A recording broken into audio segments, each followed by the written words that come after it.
here in Denver, Colorado. It wasn't just a big night of fights. It was a big night of memorable moments. Conor McGregor with us here in Denver, Colorado. Left hand from Rockhold. Right hand right back from Mike Perry.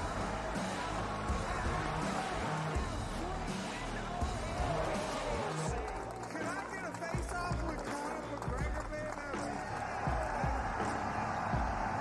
It's an incredible setup here, incredible matchmaking, incredible storytelling. Oh, you had to come here. All these fighters that step in here are warriors, and all have my respect. And I'm into this game, yeah. We'll be into this, yeah. And we are live here in the Maverick Center here in Salt Lake City.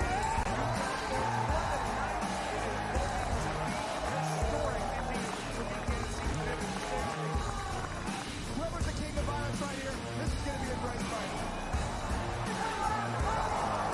Early on the top. Right hand from who's the king of violence? I am! Combat fighting in its purest form, bare knuckle fighting in the city of angels.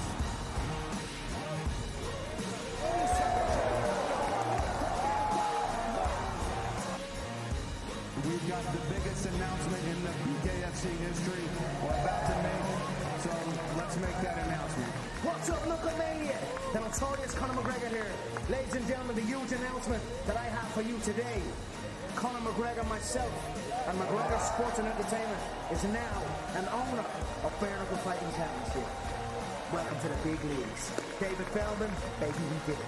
He's now an owner of BKFC with us, and we're going to take this motherfucking thing all the way to the top.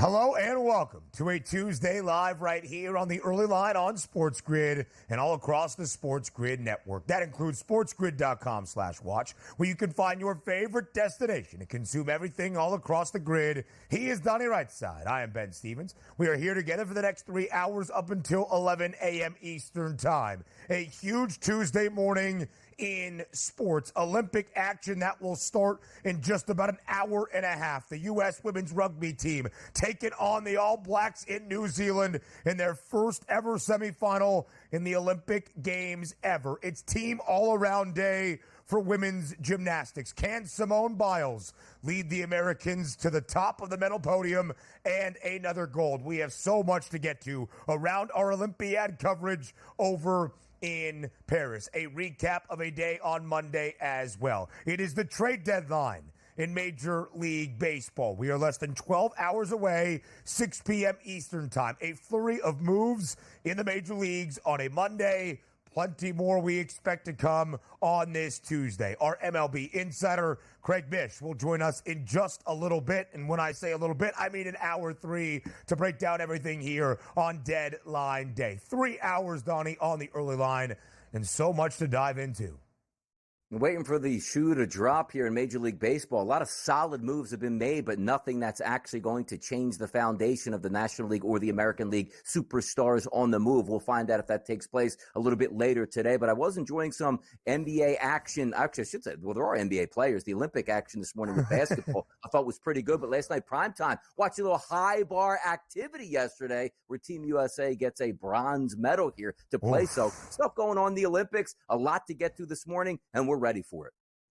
We will talk about the American Idol, the pommel horse guy, Steven Nedorozic, and what he did yesterday for the Americans to find their way back to the medal podium in men's gymnastics for the first time in 16 years. But we start with trade deadline news around Major League Baseball. A couple of arms on the move yesterday. Eric Fetty traded from Chicago. He makes his way to St. Louis in a 3-team deal that included the LA Dodgers as well. Yusei Kikuchi leaves Toronto. He is on his way to Houston. Frankie Montas goes from Cincinnati to Milwaukee. Some arms being dealt yesterday ahead of the deadline. Yeah, some marginal moves across the board here. Again, solid depth pieces here, but you're also seeing the price of the brick, as we talk about, is really high this year, which is why those superstars haven't gone yet. We have quite a bit to talk about on the show of who we think might go somewhere and what those price points might be. Yeah. But again, seeing some of these guys go, it's okay moves. They're not changing the balance of power here, as if a Tarek Skubal does get traded today. But we have till the trade deadline. I think some fireworks could happen before the day is out here, Ben. We did see yesterday in Detroit what DRS projected. That was a late Jack Flaherty scratch. Could he be on the move? Traded away from the Tigers. Bo Brisky got the start. It wasn't great for the Tigers. We will go all around Major League Baseball in this opening hour, recapping a pretty full slate on a Monday, on deadline day in MLB. The last chance to make those maneuvers to set your roster up of your favorite team, maybe the team that you have wagered on to win a pennant in the hunt for October. Now, the games of a Monday, a potential World Series preview in Philadelphia. It was not good for the Phils. The Yankees smashed 6 home runs, 2 off the bat of Aaron Judge. He had 3 RBIs, and in his second ever game with New York, Jazz Chisholm, 2 home runs as well, 3 RBIs. Juan Soto adds in 3 RBIs, 6 homers in total as they get to Zach Wheeler early and often. New York wins big on the road in the opening game of this set, 14-4 over Philadelphia. Yeah, smash the Phillies, and yesterday you got Zach Wheeler on the mound. That's supposed to be an easy victory for your ball club, but again, if 14 runs are going to be plated, you're probably not going to score 15 or more to win that game. But I don't look necessarily at the Wheeler start or the bullpen itself. This is up to the Philadelphia Phillies batters at this point. If all this big money lineup goes ice cold at once, this is what you're going to get. Bryce Harper has been bad the past month right here when he was coming off basically an MVP early part of the season. Kyle Schwarber's found his legs just a little bit, but also guys like Alec Boehm, who are leading the league in RBI. I believe 1 RBI in his past 20 games, something outrageous like that. So everybody ice cold, sooner or later, they better wake up. But again, they're in that little malaise right now, Ben, because you're taking a look at the Phillies where they sit in the standings where nobody's really pressuring them. So it's up to them to get out of their own funk. The Phils just 3-7 since the All-Star break. They have lost their last 4 series to this point. Not off to a good start this week against the Pinstripes. Now we go elsewhere in Major League Baseball. Skeens Day number 13. That's XIII in the history of Major League Baseball. Skeens, solid yesterday for Pittsburgh. A quality outing, 6 innings of work. Only 1 earned run allowed, striking out just 6. Just the second time in his last 10 starts, he has not had at least 8 punch-outs, but Pittsburgh rallies late. A 3-run bomb off the bat of Michael A. Taylor in the 9th. That's the difference for Pittsburgh. They win 5-3 on the road over the Astros. Yeah, good win by Pittsburgh, too. And we're going to talk about those, Cy Young Award standings in just a little bit, but also, Ben, sometimes it's a game of feet. Sometimes it's a game of inches. Alec Bregman rocked a ball down the left field line that missed the foul pole by inches, which would have been a 3-run home run, which would have hanged 5 runs on Paul Skeens. That goes foul. Pirates pick up the victory. A game of inches worked in the favor yesterday for the Pirates and Skeens. The Buccos have won 9 of the 13 starts that Paul Skeens has made this season, of course, in his major league career. Nobody wins in Chicago. The White Sox have now dropped 15 consecutive games, 15 straight L's. And yesterday, maybe it was going to come to a close on the South Side. Bobby Witt Jr. had other ideas. 6 runs, in the 8th inning for KC, including Bobby Witt Jr. hitting a grand salami for the go-ahead runs in the game-winning runs for Kansas City. 4 for 5 at the dish for Witt Jr., a grand slam and 4 RBIs. Aaron Judge is the American League MVP favorite, but if there was somebody coming in second, it's Bobby Witt Jr. in a runaway. Bobby Witt Jr. is probably going to hit 350 on the season. Just let that sink in. And also with power, is one of the guys in the lineup you're trying to avoid. And yet he still gets away with nights last night, 4 of 5 at the plate. When are we going to start saying to ourselves, just don't pitch to the kid? Because every single night, it's almost automatic, his over 1.5 bases. Every single night, he basically touches that by the 3rd inning. What a wonderful town out there in Kansas City for sure. The White Sox now 15 consecutive losses. We have seen them already deal ahead of the deadline. How much more gutting of the roster will we see on MLB trade deadline day? The United States women's national team in basketball off to a very strong start yesterday against Team Japan. 102-76 in the opener. The Americans in their hunt for their 8th consecutive gold medal cover as a 22.5-point favorite. Asia Wilson, 24 points. Breanna Stewart, 22 points as well. The Bigs leading the way for Team USA. That's what we wanted to see. Same thing with the Team USA men's basketball team. Game number 1 set the tone, set the stage for an Olympic gold medal run. That's exactly what the women did yesterday. Absolutely so. Plenty more around the Olympiad later on in this opening hour. And how about this? For the first time since 2008, the United States in men's gymnastics earns a medal, a bronze, but a medal for the first time since 2008. It was Steven Nedorozic. If you have not seen him yet, the bespectacled pommel horse guy waiting as the specialist to deliver. And he does. An electric moment over in Paris yesterday for Team USA. It was a good time watching it yesterday in prime time. That recap there was fun to watch. The crowd was into it, and Team USA brought it, man. Get that bronze medal, take it home with you. How about Chase Budinger, former NBA player, former star at Arizona, no longer on the hardwood, in the sand, looked great in his debut in Olympic beach volleyball. Aaron Rodgers upset, not at himself, but everybody else in the organization for a poor, sloppy practice yesterday in Florham Park. Maybe Donnie will have more to say a little bit later on. MLB trade deadline day next.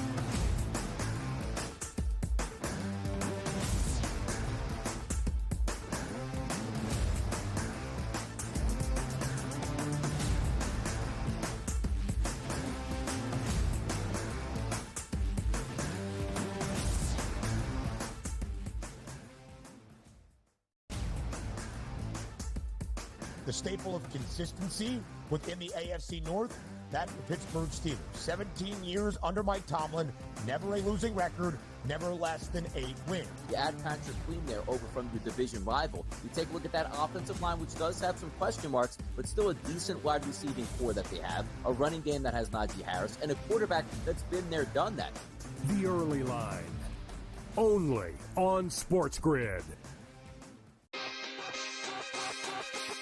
Where are you at in terms of a starting lineup, what you want to see from Team USA? I think he'll get guys involved, and then there's your lockdown defender at the point guard, the point of attack, right? I do like Curry. I would then go with Ant. I like Ant over Booker. I think if you look at the way the Canada game was, they looked kind of slow starting, and then they kind of got rolling. Game time decisions, only on SportsGrid. He talked about Major League Baseball and its rule, or actually its relationship with sports betting and gambling. Integrity is the foremost concern, and a lot of people are questioning that given all the scandals, right? There's Mercano, there's Pat Hoberg, one of the best umpires in MLB, suspended right now. We don't exactly know what he did, but he's been disciplined, and he hasn't umpired a game this year. Newswire, only on SportsGrid. The Bostonian versus the Book. Your mustache is falling. Dash is falling off. It's got to go. Ski's got another strikeout that I don't want to take. As soon as I take it off, they're going to give up a run. I'm trying to keep it on until he comes out of the game. It's all over the place. Come on. I'm superstitious. He's got 10. He's got 10 Ks. He's cruising. Wow. They pulled Skeens, by the way. Yeah, they pulled him. Yeah. Okay. Do that. The Bostonian versus the Book.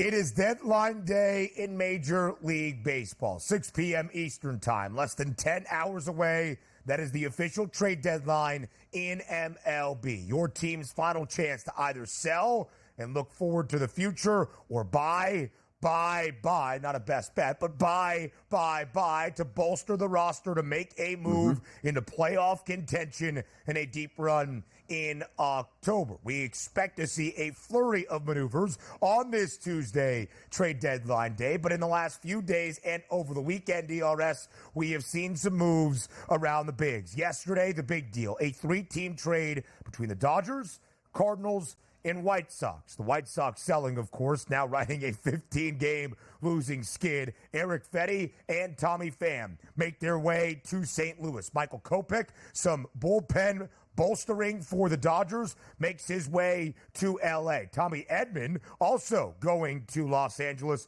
And in return, the White Sox acquire a bunch of young talent. How about that? PTBNL, a player to be named later, makes its way on the graphic as well.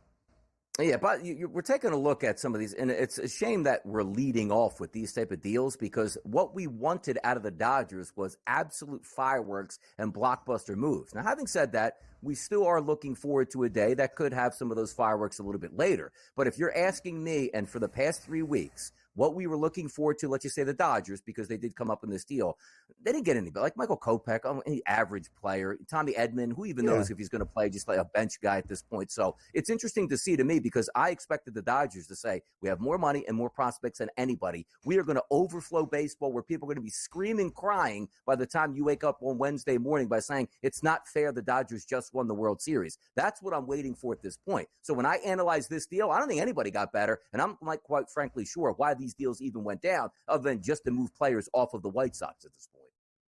Yeah, I think that's a pretty fair assessment. All right, so some more pre-deadline deals yesterday that maybe move the needle more for DRS. The Braves acquiring Jorge Soler from the San Francisco Giants. The Braves traded for him at the deadline in 2021.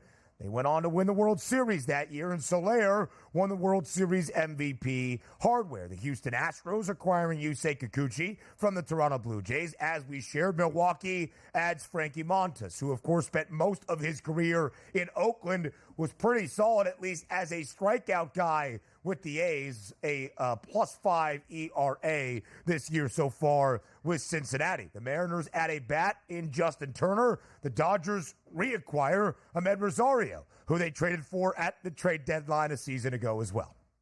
Yeah, some of these deals no-brainers, though. So I like these much more than the first deals that we talked about. The Braves getting Jorge Soler. It's going to change the landscape of the National League or National League East. No, it's not. But what did the Braves need? They needed some hitting, and they got a guy that's done quite a bit of hitting in Atlanta. Love that move. You say Kikuchi. You might say to yourself, this isn't a deal that's going to make the Houston Astros legitimate title contenders just on that one move alone. But you got to get to the playoffs here if you're fighting with a couple teams in the AOS. Kikuchi is going to be that guy who's going to eat innings and give you solid starts. You can't just have guys on a day-to-day basis like, who is this guy? Who did they bring up now? At least you have a veteran presence, and that move made a lot of sense for the Houston Astros. Montas for the Brewers. You might also look at them like, well, what does that actually do? Have you noticed the Brewers' rotation here? Each and every day, it seems like they're getting more and more injured here. You need somebody who just is able to get those innings for you. Montas will provide that. Maybe my favorite move of the day, the Guardians. Told you yesterday, we need some bats here. You need to get some foundational talent in that lineup. Lane Thomas is a really good player. One of the guys that I bet quite a few times on the Nationals this year. That move just makes sense. And the Mariners, you might look at it and say, well, Justin Turner is fried at this point.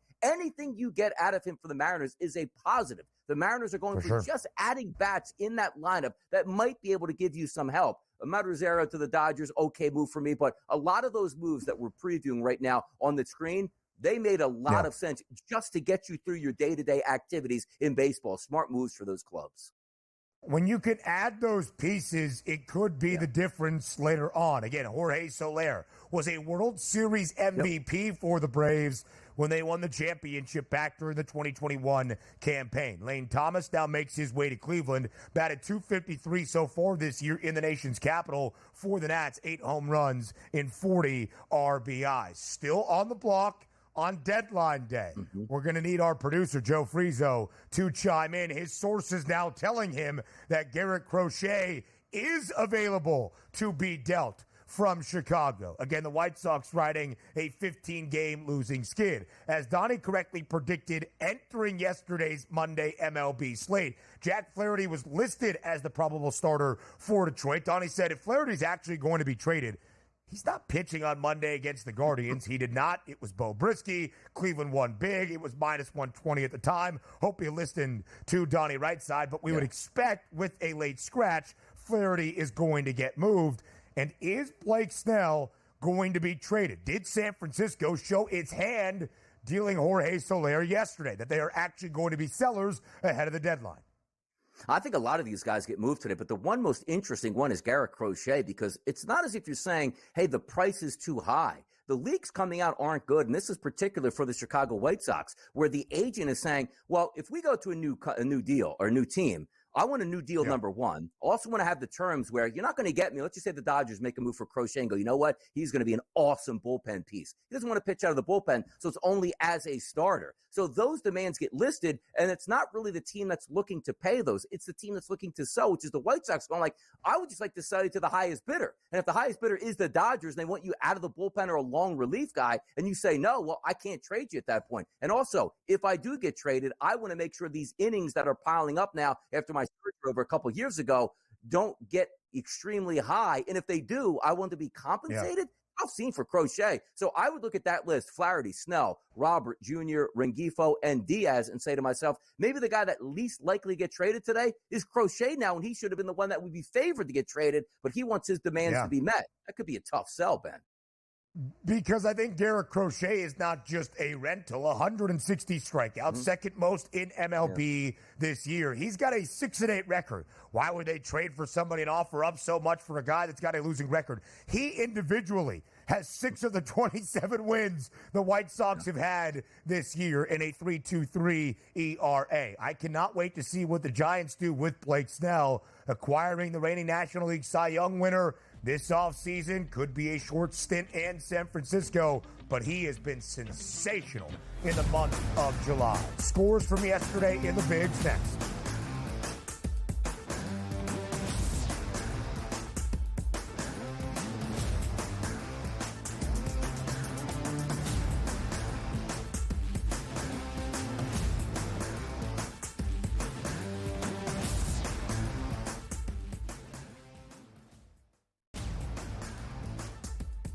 The staple of consistency within the AFC North, that's the Pittsburgh Steelers. 17 years under Mike Tomlin, never a losing record, never less than 8 wins. You add Patrick Queen there over from your division rival. You take a look at that offensive line, which does have some question marks, but still a decent wide receiving core that they have, a running game that has Najee Harris, and a quarterback that's been there, done that. The early line, only on SportsGrid. Where are you at in terms of a starting lineup, what you want to see from Team USA? I think he'll get guys involved, and then there's your lockdown defender at the point guard, the point of attack, right? I do like Curry. I would then go with Ant. I like Ant over Booker. I think if you look at the way the Canada game was, they looked kind of slow starting, and then they kind of got rolling. Game time decisions, only on SportsGrid.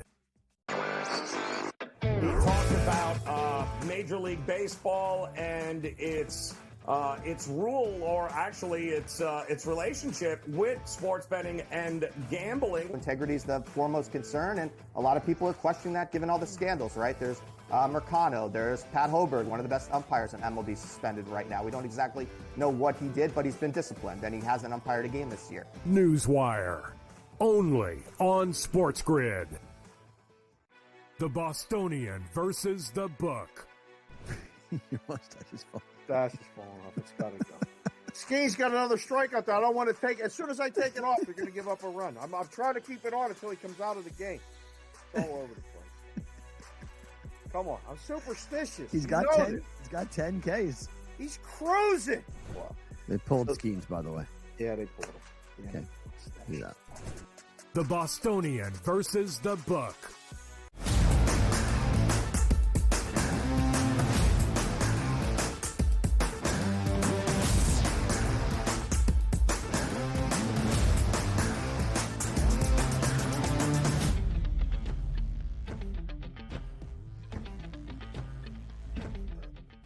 A potential World Series preview starting yesterday and this week in Philadelphia in Major League Baseball. The Phillies playing host to the Yankees. Philly, the best team in MLB right now with the best record, but not really looking the part of a World Series contender since the All-Star break.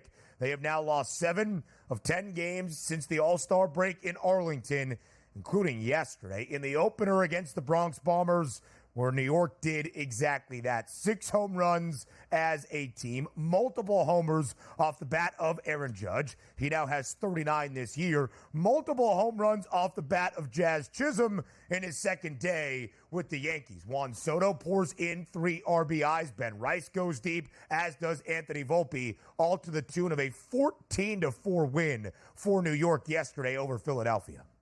Absolute hammer job there. And if you're the Yankees, it feels like a double win. You get that old Zach Wheeler, who's basically been untouchable, particularly at home for the Philadelphia Phillies, and your bats came out to play. Soto, Judge, the big guys in the lineup. Look, if you're getting 6 combined RBI out of those 2 guys, you know that offense is going to be cruising all the way through. And anything that you get outside of those 2 players is basically a cherry on top, which means you won by 10 runs against the Phillies in their own building. We'll get to the Philadelphia Phillies in a second, but now the Yankees sit at 63-45. Chisholm coming over and adding in. Also, keep in mind, sometimes sooner or later, it's probably going to catch up to you. In Major League Baseball, just like any other sport, you can't just put players in positions they don't play. Like Jazz Chisholm getting a start at third base. That can't be long-term for them. And I love the fact that, Gleyber Torres, who is an infielder, is basically saying, like, I'm not moving from second base to help this team out. I'm never going over there. Okay, let's just throw Jazz Chisholm at third base. Now, it worked out last night, but in the biggest moments, Ben, that's not going to be something you're going to be able to do long-term at this point. But it's working for the Yankees, added some pop to that lineup. First couple games has shown that. Great win for the Yankees. We'll see where they go from here. And also, Garrett Cole was on the mound tonight, too, to take on Aaron Nola. But last night, Heel versus Wheeler. Heel wins that matchup. You'll take that every single day of the week for the Yanks. Luis Heel, 5 1/3, only 3 earned run. Luis, don't call him you-know-what, gets the W for New York. Zach Wheeler's Cy Young bid in the National League takes a hit. He allowed 7 earned runs last night against Philadelphia. Again, the Phils just 3-7 since the All-Star break. They have lost their last 4 series, including their final set ahead of the All-Star break in the middle of July against the Oakland Athletics. Not a strong start here. Still the best record in baseball for the Phils at this moment, 65-41. The Guardians victorious yesterday against the Detroit Tigers, a 1-game difference for who has the best record in MLB. Philadelphia still maintains an 8.5-game lead over Atlanta in the National League East, and at this moment, 2 games still in front of the LA Dodgers for that best record in the NL, which is all very interesting, Donnie, when you look at the odds for the Phils and the Yanks. The odds have grown slightly longer for Philadelphia, plus 470 to win a World Series, but they're still less than $1 in front of the Yankees. Third best price on New York, plus 550. Everybody looking up at Los Angeles, that being the Dodgers, a plus 310 price as the favorite. Yeah, and the reason why we're taking a look at those 2 teams in a snapshot and say, I don't understand right now, the Phillies aren't playing well, the Yankees, but you also have to understand, if you're in your own division, if you win it, it's home field advantage for you, at least in that first series. If the Yankees are in the division with the Baltimore Orioles and don't win it, the Yankees then wind up on the road. That's the difference right now. And certainly, we have a half of a summer to let that play out, and it certainly will do that. But I like the way the Yankees have rebounded now. The offense looks good. Now it's just up to the Phillies to start to bounce back. And if anybody, I'm a Phillies fan, they better make a move for a bat today. Stop the madness. You see their payroll here. They have superstars in that lineup that just need to show up, and Bryce Harper said it yesterday post-game press conference. Forget about additions here. We have guys making a ton of money that aren't producing right now. It's time for those guys to produce, which includes Bryce Harper himself, who hasn't been very good over the past month overall. We'll see if that happens. Sooner than later, they'll snap back out of it. The ebbs and flows of a Major League Baseball season. You have great streaks. You have lull streaks. You turn it on. Sometimes your team goes ice cold at the same time. Sometimes they all go hot at once. It happens. But the Phillies need to bounce back out of this sooner than later just to get back in that win column. And hopefully it starts tonight with Aaron Nola.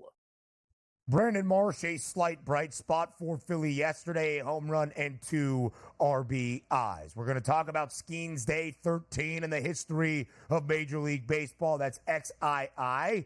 I don't know how many I's I did there. XIII. There we go. Skeens Day number 13 in the history of MLB. And the Pirates have won 9 of the 13 starts that Skeens has made in his Major League Baseball career. He did not record the win yesterday, but 6 innings of solid work that lowered the ERA back to a 1.90.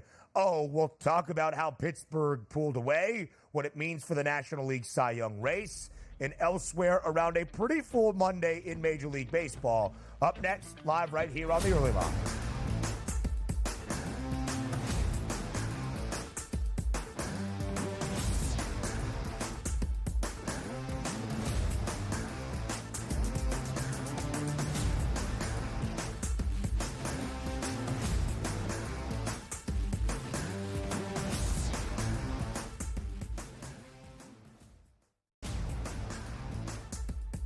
the staple of consistency within the AFC North, that's the Pittsburgh Steelers. 17 years under Mike Tomlin, never a losing record, never less than 8 wins. You add Patrick Queen there over from your division rival. You take a look at that offensive line, which does have some question marks, but still a decent wide receiving core that they have, a running game that has Najee Harris, and a quarterback that's been there, done that.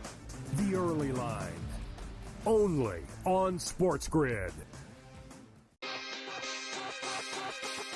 Where are you at in terms of a starting lineup, what you want to see from Team USA? I think he'll get guys involved, and then there's your lockdown defender at the point guard, the point of attack, right? I do like Curry. I would then go with Ant. I like Ant over Booker. I think if you look at the way the Canada game was, they looked kind of slow starting, and then they kind of got rolling. Game time decisions, only on SportsGrid. He talked about Major League Baseball and its rule, or actually its relationship with sports betting and gambling. Integrity is the foremost concern, and a lot of people are questioning that given all the scandals, right? There's Mercano, there's Pat Hoberg, one of the best umpires in MLB, suspended right now. We don't exactly know what he did, but he's been disciplined, and he hasn't umpired a game this year. Newswire, only on SportsGrid. The Bostonian versus the Book. Your mustache is falling. Dash is falling off. It's got to go. Ski's got another strikeout that I don't want to take. As soon as I take it off, they're going to give up a run. I'm trying to keep it on until he comes out of the game. It's all over the place. Come on. I'm superstitious. He's got 10. He's got 10 Ks. He's cruising. Wow. They pulled Skeens, by the way. Yeah, they pulled him. Yeah. Okay. Do that. The Bostonian versus the Book.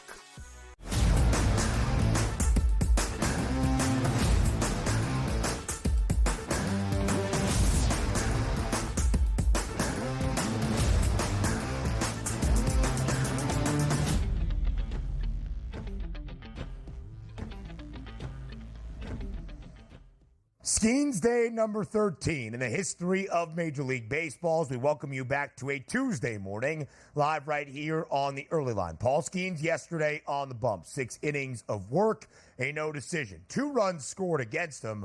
Only one of them earned. Just 6 strikeouts for Paul Skeens under his K prop of 7 and a hook. Just the second time in his last 10 starts, he has not recorded at least 8 Ks in his outing. But Pittsburgh gets a win, 5-3 on the road in Houston in the opener over the Astros. The Pirates now 6-4 since the All-Star break. The Astros an even 500, 5-5 in their 10 contests since the break. Pittsburgh now DRS victorious in 9 of the 13 starts that Paul Skeens has made in his Major League Baseball career.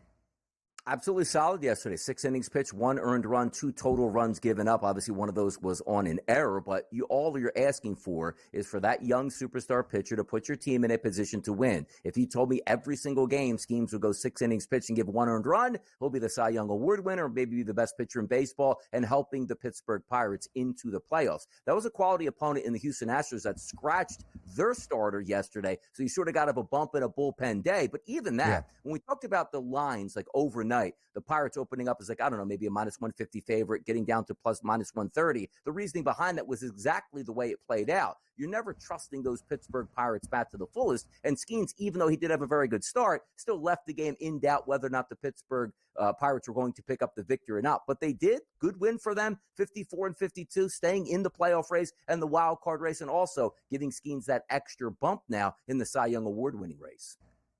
And that's the important component, I would say, as well. Pittsburgh 2 games back of that 3rd and final National League wildcard spot. The Mets and the Padres currently tied for the 2nd spot and the 3rd spot with the same exact winning percentage. A half game behind Atlanta, the Braves losing yesterday in Milwaukee. We'll talk about that result and what it means. But again, we have 6 teams above 500 in National League wildcard contention, all separated by just 2.5 games. The Braves in first, the Mets, the Padres. The D-backs back by just a half game from a wild card position at this moment. Then the Cardinals and the Pirates. It makes it very compelling for those postseason positions in MLB in the expanded playoffs that we will see. It makes it very compelling for one Paul Skeens, who now has the second best price to win the National League Cy Young Award at plus 195. Minus 110, Chris Sale, now the odds-on favorite. He entered yesterday as a co-favorite with Zach Wheeler. Wheeler got shelled at home by the Yankees. Sale, of course, did not pitch. And Paul Skeens, another solid outing and a Pittsburgh victory. That race for the Cy Young, pretty much as equally compelling and intriguing as the race for the wild card spots in the National League. Yeah, basically, what have you done for me lately? Because we're going to be watching all three of these guys' starts here, Sale, Skeens, and Wheeler down the stretch, and grading them accordingly. Good start, move you up. Bad start, move you down. Get shelled like Zach Wheeler is, move to the back of the pack. Now, granted, this could all change where Paul Skeens, as I said yesterday, you see that final box score, 6 innings pitched, 1 earned run. You love that. But a 3-run home run missed by a fraction of an inch, which would have hung much more numbers against Paul Skeens. And also keep in mind, Skeens hasn't pitched the entire season. So his ERA gets affected much, much more if he has a poor outing than, let's just say, Chris Sale or Zach Wheeler that have been there all season long. This would be a fun one to watch you play out. But the big loser last night were the Phillies and Zach Wheeler. They have a chance, obviously, because they're going to make 10, 12, 13 more starts throughout the rest of the season. But it's up to Skeens now. It's the same way we talked about the WNBA and saying Angel Reese in that double-doubles market. If Skeens just continues to have great start after great start after great start, he's going to win it. But if he does falter just a little bit, it's going to be really hard to overtake somebody like Chris Sale and or Zach Wheeler. And if somebody does have a bad outing, as Zach Wheeler did yesterday, it is not the nail in their coffin of their National League Cy Young contention. Wheeler could be fine if he rattles off 4 consecutive great outings, as we have seen many a time this year. Elsewhere around Major League Baseball, the Mets open up a set inside Citi Field against the Twins with 15 runs. 15-2, New York pulls away. The Twins actually had a lead entering the 4th inning, an RBI single in the first from Byron Buxton gave Minnesota that early lead. From then on out, it was all New York. 6 runs in the bottom of the 4th. Pete Alonso got the scoring started with a home run. Luis Torrens, 3 RBIs, a ton of scoring for the Amazons yesterday. They win 15-2. Yeah, big win yesterday. I think they're going to get another big win today again. Things are looking up there for the Grimace Mets, 56-50 on the season. And where does it all start? Not necessarily with the pitching staff, just the bats coming around at the right time. That gives your pitchers a lot of confidence to go down in a game and say, you know what? I think those guys got me, and they did get them. 6 runs in the 4th inning, 5 runs in the 6th inning, 4 runs in the 7th inning, 15 runs for the Amazons here as they cruise over the Minnesota Twins. We talked about the Mets in June, reinvigorating their season, turning things completely around. A 16-8 record for that proud franchise. They're 16-9 now in July with a couple of more days to pick up some even more victories. New York is on an all-time heater these last 2 months. Yesterday in Milwaukee, the Brewers a big win, 8-3 over Atlanta. Willy Adames putting the Brewers ahead with a 3-run home run in the bottom of the 6th. That was not against our guy, Grant Holmes, with the best lechuga and handlebar mustache that you will see. He was pretty good. 5 innings of work yesterday, only a single earned run allowed, just 3 hits, striking out 8.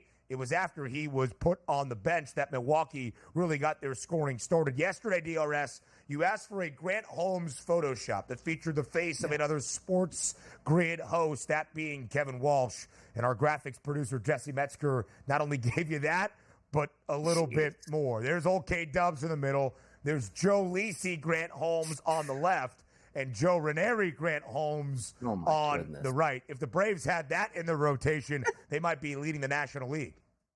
Like, if you put that back up, like, I'm not so sure if you would have flashed that up if I actually would have known what was taking place in here. And the only thing that might have given it away here would have been Kevin Walsh and his glasses in the middle. But if you just put that up there as like, hey, Photoshop here, I might have looked at that and said, I don't even know who those 3 guys are supposed to be at that point. So thanks for the clarity at that point, because I never would have said that was Joe Lisi on the left or Ranieri on the right. But the glasses gave it away for Kevin, I guess, in the middle. So tough scene out there on that one. Look at that. Grant Holmes, at least based on these Photoshops, just the individual himself, not the dynamic trio, must have a very large neck. Looks like quite a long neck for some of those Photoshops of where that was done. Milwaukee gets the win yesterday, minus 120 as a moneyline favorite. Jackson Chourio adding in a 2-run home run in the 8th to pull away as well. The Brew Crew 6-3 since the All-Star break. The Braves had won the final 2 games of their 4-game set against the Mets. They'd lost 6 straight entering those final 2, now dropping the opener in Wisconsin. Atlanta just 24-26 since the start of June. A lot of runs scored in various spots yesterday. The Mets played 15. The Yankees had 14 in Philly. How about 14 for the Boston Red Sox at home against the Mariners, who also scored 7? So, yeah, a total of 8.5 in Fenway did sky over. The Red Sox needed this one, DRS, just 2-7 since the All-Star break after losing the weekend series against their rivals in the Yankees. So a big victory for Boston as they scored a ton of runs, led by Masataka Yoshida yesterday. Yeah, impressive. Nonetheless, a high school football game, 14-7 breaks out. But I was surprised by this. I thought Logan Gilbert was one of the better pitchers on the card yesterday. 2 2/3 innings pitched, 7 hits, 7 earned runs, 4 Ks, no walks, and away he goes out of that game. I like that Boston Red Sox lineup. It's fun to watch. And the Mariners, like if you'd have told, hey, Donnie, coming into this game, I'm going to give you a little bit of a tip. Mariners going to play 7 runs. Give me Logan Gilbert all day long. My goodness, You're like 7 runs. That would even be a push to 7-7. Terrible game for the Mariners, but hopefully some of that help is going to be on the way. And by the way, Rosarena yesterday, 2 of 3, already helping out in that lineup. DRS, you mentioned it. The Guardians were only minus 120 going up against Jack Flaherty. He was scratched. The line closed at minus 162 in favor of Cleveland. They knock off the Tigers 8-4. Some Olympic headlines on this Tuesday. Next.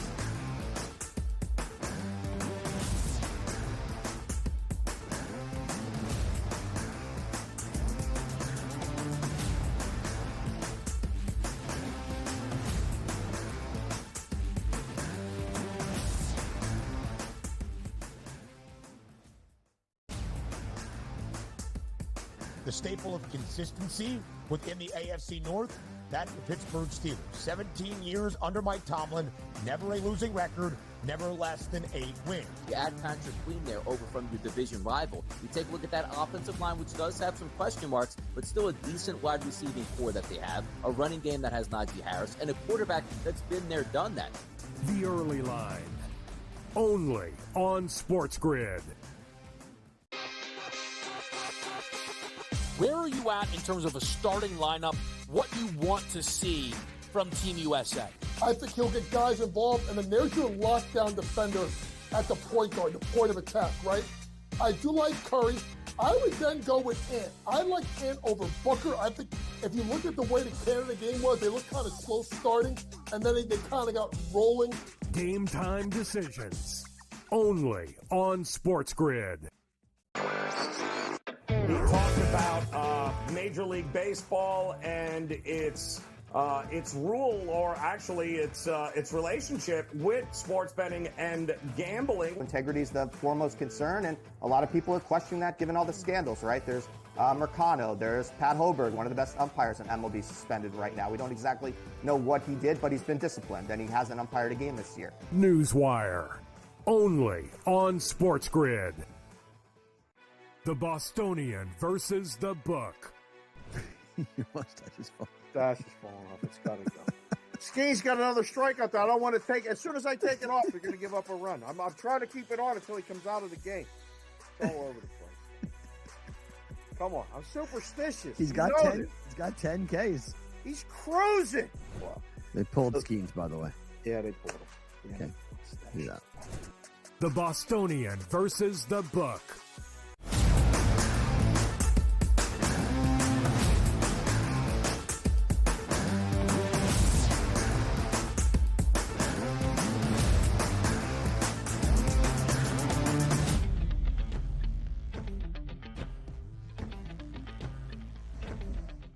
Yesterday's Olympic headlines on this Tuesday to recap everything you need to know on another day of the 33rd ever Olympiad over in Paris. The U.S. opener in women's basketball yesterday. The Americans in the hunt for their 8th consecutive gold medal. They are going to be booked as a double-digit favorite at bare minimum in every single game. That included the Olympic opener against Japan yesterday. 22.5-point favorite. DRS, I don't know if you saw this clip before the game. There was a Japanese fan holding up a very small sign that said, "You can't beat us without Caitlin Clark." Asia Wilson, Brittany Griner, Brianna Stewart, paid attention to the sign, kind of had a smirk, and then went out there and hammered the Japanese. My man did not look at the line prior to the game that saw it as a 22.5-point spread that had only expanded from a 19.5-point number, and the U.S. wins and covers by 26,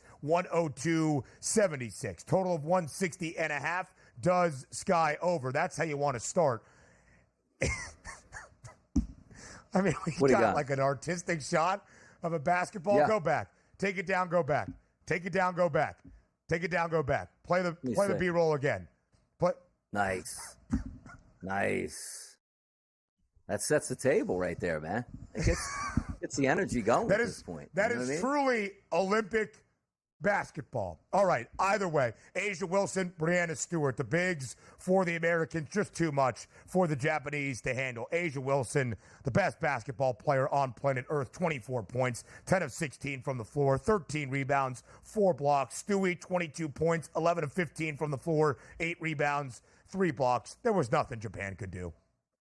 And by the way, Ionescu yesterday in that game, Ben, what we talked about, the 3-point shooting over 1.5. She actually made 3. Like, they must have cruised from the 3-point line. They were 4 of 20 as a team, Team USA, and still went over the century mark at 102. That just shows you how dominant they were inside the paint and getting out in transition here. Now, that sign yesterday that the fan did hold up, it's kind of interesting because yesterday on Moneyline, we talked about this game, U.S. versus Japan, but it came up like in the final 10 seconds of the show, and Kevin pointed out, if Caitlin Clark was playing, would that have come up much earlier in the show at that point? So there is something to Caitlin Clark playing in the Olympics because there'd be many more eyeballs on the game. But having said, it doesn't matter if Caitlin Clark is there or not, Angel Reese is there or not. Team USA should walk away to a victory. It's a matter of how many people are actually going to watch these games while they pummel their opponents.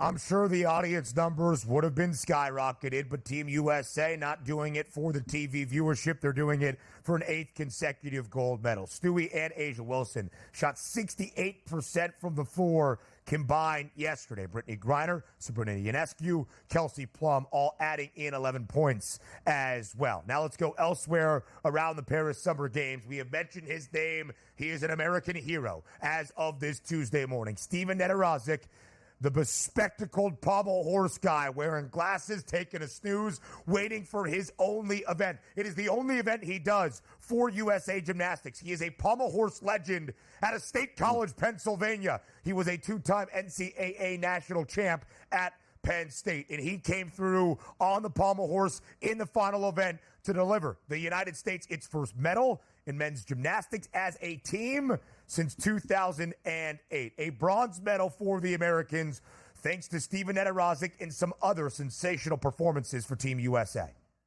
to have to check the highlights here to see who was kicking out there. Now, did he win like his individual spot? Like, was he the highest rated pommel horse guy? Is that what got us the medal?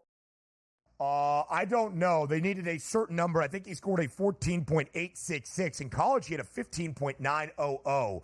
I was looking up some stuff about a Big Ten guy, a Penn Stater, in Steven Nedorosik yesterday. He did qualify, though, for the pommel horse men's final, the individual event, where he is probably a favorite, I would believe, to win gold. But a bronze medal for Team USA in men's gymnastics. Again, the first medal for the Americans since 2008. Chase Budinger. You remember Chase Budinger?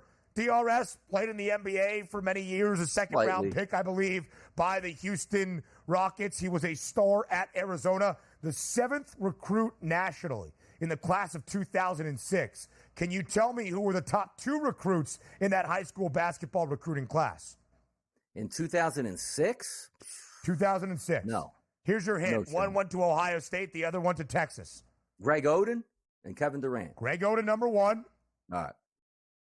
KD. And who was 2?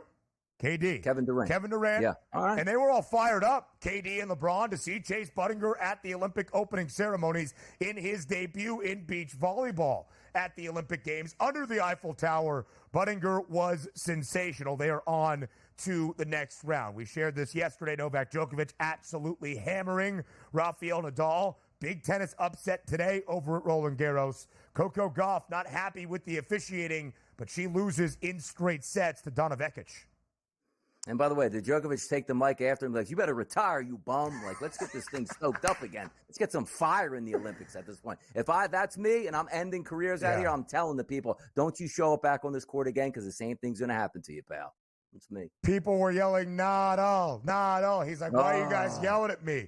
I'm not doing anything. Simone Biles to compete this morning in the afternoon and evening hours over in Paris, despite injuring her calf prior to warm-ups or during warm-ups of the qualification round of the team all-around in women's gymnastics, hoping to lead the Americans back atop the podium in women's gymnastics. Here's the Paris medal count at this moment. The U.S., not many golds as of right now. 41.5 was that over-under, of course, but is leading are the Americans in the overall medal count with 20.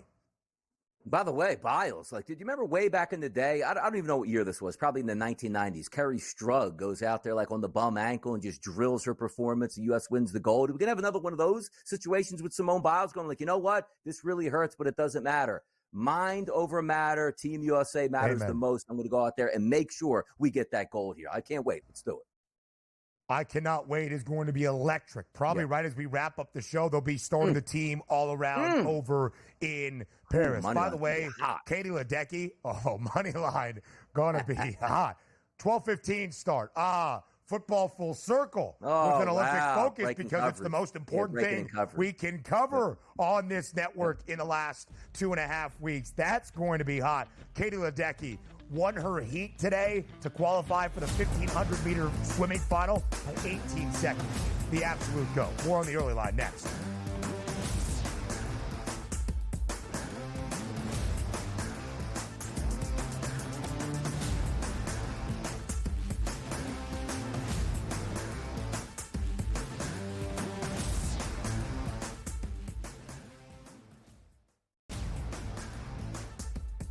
The staple of consistency within the AFC North, that's the Pittsburgh Steelers. 17 years under Mike Tomlin, never a losing record, never less than 8 wins. You add Patrick Queen there over from your division rival. You take a look at that offensive line, which does have some question marks, but still a decent wide receiving core that they have, a running game that has Najee Harris, and a quarterback that's been there, done that.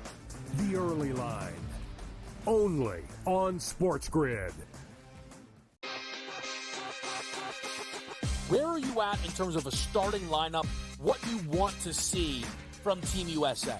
I think he'll get guys involved, and then there's your lockdown defender at the point guard, the point of attack, right? I do like Curry. I would go Ant. I like Ant over Booker. I think if you look at the way the Canada game was, they looked kind of slow starting, and then they kind of got rolling. Game time decisions, only on SportsGrid. He talked about Major League Baseball and its rule, or actually its relationship with sports betting and gambling. Integrity is the foremost concern, and a lot of people are questioning that given all the scandals, right? There's Mercano, there's Pat Hoberg, one of the best umpires in MLB, suspended right now. We don't exactly know what he did, but he's been disciplined, and he hasn't umpired a game this year. Newswire, only on SportsGrid. The Bostonian versus the Book. Your mustache is falling off. It's got to go. Ski's got another strikeout that I don't want to take. As soon as I take it off, they're going to give up a run. I'm trying to keep it on until he comes out of the game. It's all over the place. Come on. I'm superstitious. He's got 10. He's got 10 Ks. He's cruising. Wow. They pulled Skeens, by the way. Yeah, they pulled him. Yeah. Okay. Yeah.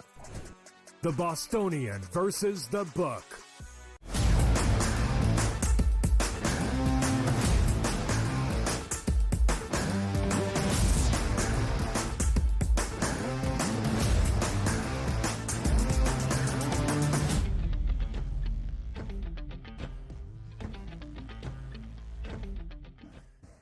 Some NFL news and notes from around training camp. Again, the second full week of training camp getting underway yesterday. And there's been a lot of conversation, DRS, and we will continue the conjecture to start off our second hour in terms of the quarterback contracts and the big money that was spent this offseason, this past weekend, the last few off seasons about what quarterbacks truly deserve. The salary cap on the rise. As we have shared countless times, it's not about your performance, it's about your prospect. And it's really just, frankly, about market value and what makes financial sense at the moment. The top 10 quarterbacks in the National Football League in terms of salary does not feature Patrick Mahomes, $45 million per year for a guy that has won 3 Lombardi trophies. He's on the outside looking in, the 11th highest paid QB in the National Football League. So Patrick Mahomes was asked this week, DRS, about the idea that he is not one of the 5 highest paid QBs in the NFL. And here was Mahomes' reply, quote, "Not necessarily. I think we do a great job of managing my money to be able to pay me a lot of money and keep a good team around me. I know we've kind of restructured it a couple of times and got the cash flow up in certain spots and certain years. It's about having good dialogue, good communication with the front office, with ownership. We've done that here. And as we've been able to allow me to be a highly paid guy while at the same time build a great team around me." He was asked if he is underpaid. That was Mahomes' response. What do you make of it? I like where he's coming from at this point. Let's also be honest with it. If Mahomes wanted to every single year hold out and be the highest paid player in the history of football every year, he could do that. But also, you have to have some sanctity and say to yourself, you know what? I don't need that because I like to show up to work and have playmakers that are going to be around me. I have more money than you can deal with. And also, let's not boo-hoo and feel bad for Patrick Mahomes. When he came out with his initial contract of roughly $500 million, it was so far and away overpaid on every single player in the NFL that we laughed at it. And now it looks like it's one of those outdated contracts. But as he pointed out, here's what Kansas City is doing. And they're kicking the can down the road. And this is what you're supposed to do when you have a quarterback in your prime and you're winning Super Bowl after Super Bowl. Just give him that guaranteed money up front each and every year. Every other year, restructure it. Hey, I know you're only supposed to make, $22 million this year. Let's get you some guarantees of an extra $20 million on top of this. Not changing the structure of the contract itself dollar-wise, but just getting you that money faster. And Patrick Mahomes is probably going to play for, let's just say, comfortably another 10 years. He is going to make probably close to $1 billion when it's all said and done. But I like his mindset, which is also like the Tom Brady mindset in New England. Look, I'm going to play for a long time here. I'm going to make more money than I know what to do with on the field and off the field. Let me just keep some money left behind so we can bring in players that are going to help me be the ultimate spectacle in professional sports, which is play quarterback and continue to be in Super Bowls. So I understand where he's coming from. He could be even more greedy, but he's not taking the Drew Brees approach at this point. He's taking the team approach. I make a lot of money here. Surround me with talent. As long as you're doing it, that I'm going to be fine. But if I catch you skimping on my talent out here, I want the most money I can make then. There are 8 quarterbacks in the $50 million club, as we shared yesterday, led by Joe Burrow, Trevor Lawrence, and now Jordan Love, all at $55 million per year. Tua Tagovailoa, $53.1, Jared Goff, $53. Then you have Justin Herbert, $52.5 million. Lamar Jackson has $52 million. And as we have shared, Jalen Hurts rounds out the $50 million man club at $51 million per year. Then Deshaun Watson and Kyler Murray round out the top 10. There is no argument to be had that Patrick Mahomes is not the best quarterback in the National Football League and should be paid as such. But it goes to, I think, at least speak, DRS, to what we often say. There is financial sense in what you do if you pay and extend a player, but certainly a quarterback, but anybody on your roster early. If you have the prudence and the foresight to get it done early, you look like a mad freaking genius. And that's Brent Veach in Kansas City. The 2020 extension that boggled our minds at the time for Patrick Mahomes, a 10-year, $450 million deal, nearly $500 million in a lump sum, sounds and is, frankly, ridiculous. But when it's averaged out over the 10 years of the extension and the final 2 of his rookie deal, they look like mad scientist genius in Kansas City for a guy that has actually delivered what everybody is hoping for in extending the likes of Love and Lawrence and Tagovailoa Lombardi trophies. Yes, and we were saying to ourselves when that deal was signed, good luck in a couple years affording any talent with that deal. Yeah, look at him, affording even more talent with that deal because it was genius. Pay your quarterbacks early, and your team will be luckier down the road because you know why? That quarterback's going to get paid a lot of money, and you're still going to be able to get players around him here. Kansas City, it's the way to do it. We talk promise in the hopes of pedigree when Hour 2 starts next.